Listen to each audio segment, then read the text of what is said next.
Da vam se predstavim. Ja sam Zlata Petešić, pjesnikinja s gradića Trsata i autorica ove štorije ka se zove Da se nikad ne pozabi. Pa poslihnite me. Ovaj put domislila sam se naših nonic, materi i susedi, ke su nekad robu prale na ruki vaka bleh. Na Trsat sam ko divojka dohajala mojoj pokojnoj svekrve Darinke. Pujuga su bivali.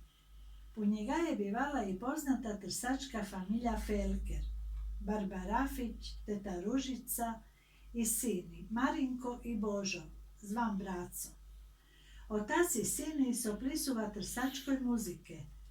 Da se malo pofalim, pa njoj je sopal i moj muž Milan i drugi trsatjani.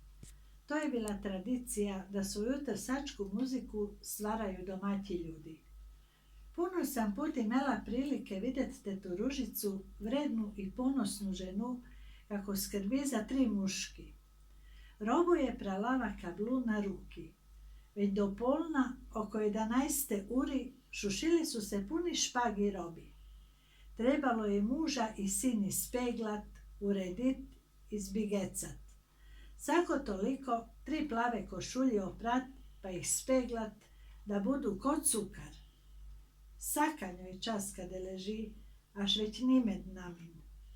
Za te vredne ženi, ke su žive i ke nisu, a naprale su se robi vakav bleh, posvetila sam ovu štorijicu, da se nikad ne pozabi njihovo teško življenje.